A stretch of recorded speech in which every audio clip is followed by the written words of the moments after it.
एक छोटे से शहर के शांत मोहल्ले में एक सुंदर नाम का घर था, जो बाहर से साधारण दिखता था मगर भीतर प्यार, हंसी और खुशियों से भरपूर था, जहां लक्ष्मी देवी अपने परिवार के साथ सुखी जीवन बिताती थी। लक्ष्मी देवी एक विधवा थी, जिनके पति गोपाल का देहांत कई साल पहले हुआ था और उनके दो बेटे थे, सूरज तथा छोटा बेटा नील। सूरज की पत्नी सरिता अत्यंत समझदार और प्यारी बहू के रूप में पहचानी जाती थी। लक्ष्मी देवी और सरिता मिलकर घर का सारा काम संभालती थी, हंसी मजाक करते हुए स्वादिष्ट भोजन बनाती थी, जिससे घर में हमेशा रौनक बनी रहती और ऐसा लगता था कि यह परिवार कभी कोई दुख नहीं झेलेगा। माँ, मुझे सच में लगता है कि सरिता अद्भुत स्वभाव की और बेहद सहयोगी है, क्योंकि उसके बिना हमारा यह घर अधूरा रह जाता और उसकी उपस्थिति से ही यहाँ हर पल खुशियों की महक फैली रहती है। सूरज, मेरा तो एकमात्र उद्देश्य यही है कि माँ जी हमेशा प्रसन्न रहें और उनके चेहरे पर मुस्कान बनी रहे, इसलिए मैं उनके लिए कुछ भी करने को तत्पर हूँ ताकि घर में सदा सुख और शांति बनी रहे।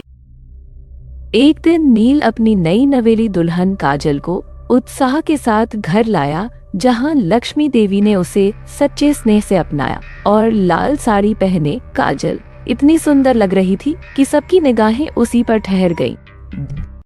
माँ जी, मैं अपने भाग्य को धन्य मानती हूँ कि मुझे इस घर की बहू बनने का अवसर मिला और आपके प्रति आदर भाव के साथ आपकी सेवा करना मेरे लिए बड़ा सौभाग्य है, जिसे मैं हृदय से निभाना चाहती हूँ। माँ, जब भी मैं काजल को देखता हूँ तो मुझे महसूस होता है कि उसके आने से हमारा परिवार पूर्ण हो चुका है और उसकी उपस्थिति ने हम सबके बीच प्रेम और सामंजस्य को और मजबूत बना दिया। शुरुआती दिनों में वातावरण अत्यंत सुखद रहा, क्योंकि लक्ष्मी देवी काजल को मनोयोग से घर के काम सिखाती थी और अपनी पुरानी यादें या किस्से सुनाती थी। वहीं सरिता और काजल भी एक दूसरे की बहुत अच्छी सहेलियां बन गई थी। लेकिन कुछ महीनों के बाद काजल का स्वभाव धीरे धीरे बदलने लगा और वह छोटी छोटी बातों पर ताने कसने लगी, जिससे लक्ष्मी देवी अक्सर उसकी उपेक्षा करने की कोशिश करती, लेकिन भीतर ही भीतर उन्हें गहरी चिंता सताती। माँ जी, मुझे समझ नहीं आता कि आप हर छोटी बड़ी बात में हस्तक्षेप क्यों करती हैं, क्योंकि आजकल का दौर काफी बदल चुका है और मुझे नए जमाने के अनुसार ही अपने फैसले लेने की आजादी चाहिए। काजल, तुम माँ के साथ इस तरह का रुख न अपनाओ, क्योंकि वह तो सदैव हमारा हित ही सोचती है और उनके हृदय में हमारे लिए सच्चे स्नेह और परवाह के अलावा कोई भी नकारात्मक भावना नहीं रहती। नील, क्या तुम्हें वास्तव में यही प्रतीत होता है कि इस घर में मेरा कोई महत्व नहीं है और मैं मात्र एक पराई हूँ, जिसकी भावनाओं और इच्छाओं का कोई सम्मान नहीं किया जाता? काजल ने चतुराई से नील को अपनी बातों और दलीलों में उलझाना आरंभ कर दिया, जिसके परिणाम स्वरूप नील धीरे धीरे अपनी माँ से दूर होता जा रहा था और यह दृश्य देखकर लक्ष्मी देवी को गहरी पीड़ा का अनुभव होने लगा। एक दिन काजल ने एक कठोर और विनाशकारी योजना गढ़ी, जिसके तहत उसने मन ही मन ठान लिया कि वह लक्ष्मी देवी को घर से निकलवाएगी। अतः उसने अपनी सोने की चैन छिपाकर बड़ा हंगामा खड़ा कर दिया। माँ जी, मेरी सोने की चैन कहाँ चली गई? क्योंकि मुझे पूरा यकीन है कि अब तक सारी कीमती वस्तुएं आपके पास ही सुरक्षित थी, फिर अचानक वह कैसे गायब हो गई? लक्ष्मी देवी पूर्णतः हैरान रह गई, क्योंकि उन्होंने जीवन में कभी किसी दूसरे का सामान न तो छीना था और न ही छुआ था। लेकिन काजल गुस्से में बेकाबू होकर ऊंची आवाज में चीख पुकार मचाने लगी। नील, जरा देखो तो तुम्हारी माँ ने कैसे मेरी सोने की चेन चुरा कर रख ली है। क्या वह इतनी गरीब या लालची हो गई है कि उन्हें इस तरह किसी और की वस्तु पर हाथ साफ करना पड़ा? माँ, अगर वास्तव में आपने ही वह चेन रख ली हो तो कृपया साफ साफ बता दीजिए, क्योंकि सच्चाई स्वीकार करने में कैसी झिझक या दुविधा हो सकती है और हम सब मिलकर समाधान खोज लेंगे। लक्ष्मी देवी भीतर तक टूट गई और उन्होंने बार बार यही दोहराया कि वो पूरी तरह निर्दोष है।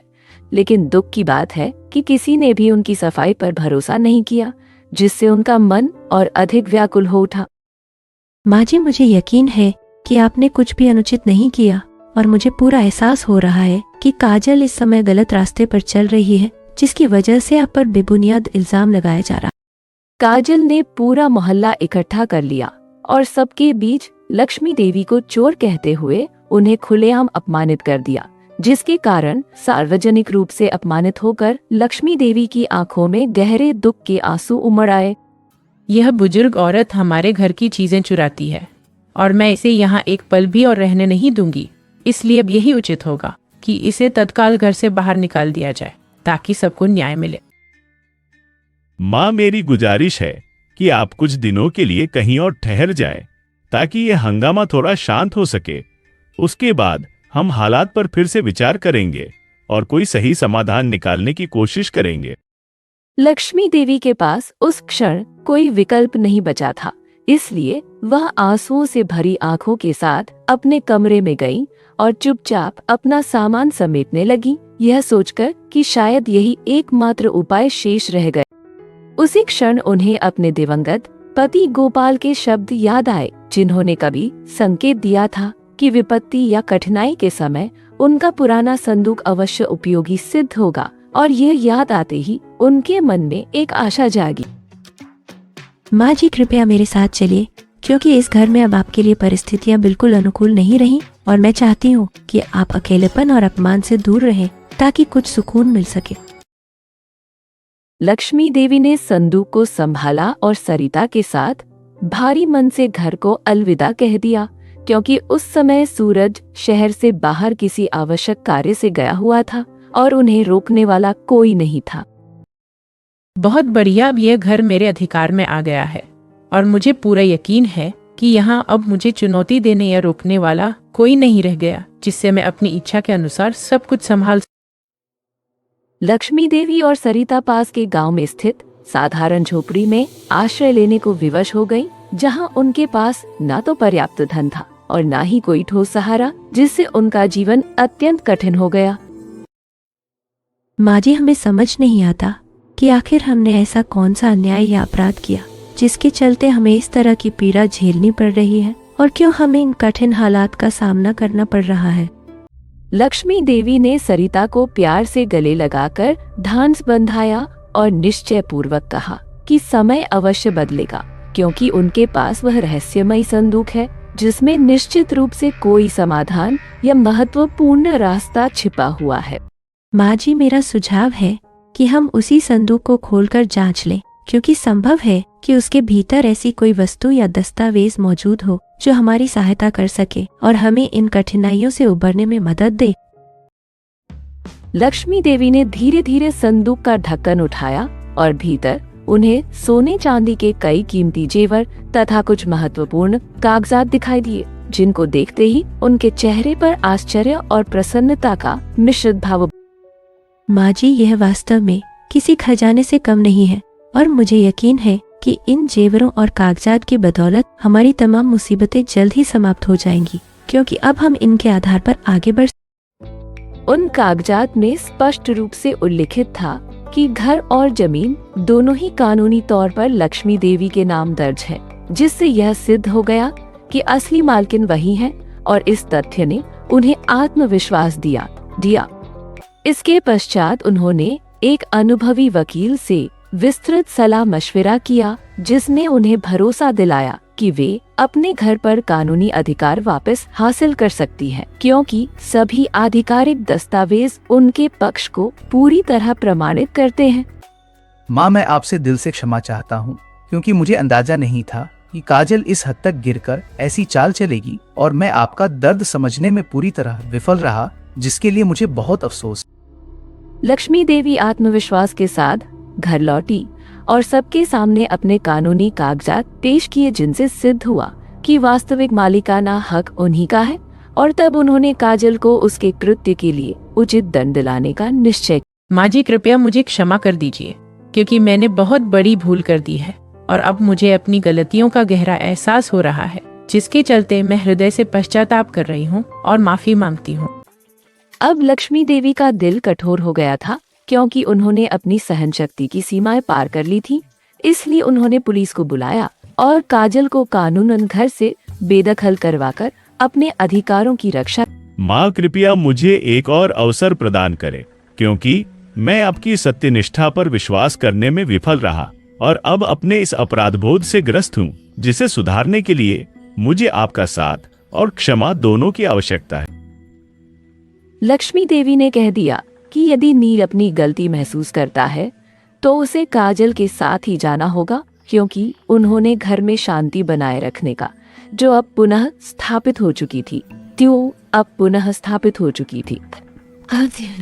माँ जी, आपने सचमुच अपनी दृढ़ता और ईमानदारी से सबके सामने सत्य को उजागर कर दिया है और यह प्रमाणित कर दिया कि ईमानदारी देर सवेर विजय प्राप्त करती ही है, चाहे परिस्थितियाँ कितनी भी विकट क्यों न हो। लक्ष्मी देवी ने उन मूल्यवान जेवरों को उचित दाम पर बेचकर एक छोटा सा व्यापार आरंभ किया, जिसमें उनकी मेहनत और दूरदर्शिता ने साथ दिया, और देखते ही देखते वे आर्थिक रूप से सशक्त होकर अच्छी खासी संपन्न हो गईं। माँ, मुझे बेहद खुशी है कि अब हमारे घर में दोबारा हंसी और उल्लास की धारा बहने लगी है और पहले वाली खुशियाँ लौट आई हैं, जिससे हर कमरे में जीवन की चमक साफ तौर पर महसूस हो रही है। इसके बाद उन्होंने जरूरतमंद और गरीब लोगों की सहायता का पुण्य कार्य प्रारंभ किया, जिसकी उदारता की चर्चा पूरे गांव में फैल गई और अनेक लोग उन्हें एक प्रेरणा स्रोत तथा मिसाल के रूप में सम्मानित नजरों से देखने लगे। नील, मुझे वास्तव में हर दिन अपने निर्णयों पर गहरा पछतावा होता है, क्योंकि मैंने अपने स्वार्थी आचरण और अनुचित व्यवहार के कारण वह सब कुछ खो दिया जिसे हमें मिलकर संजोकर रखना चाहिए। काजल, हमें समझना होगा कि हम अपनी ही गलतियों का परिणाम भुगत रहे हैं और हमारे कर्मों ने ही हमें इस कठिन हालत में ला खड़ा किया है। इसलिए अब संभवतः कोई आसान रास्ता बचा नहीं है। काजल और नील एक साधारण सी झोपड़ी में रहने के लिए मजबूर हो गए, जहां कम सुविधाओं और कठिनाइयों का सामना करते हुए उन्हें अंततः अपनी गंभीर भूल का एहसास हुआ, जिसने उनके जीवन को पूरी तरह बदल कर रख दिया। इस बीच लक्ष्मी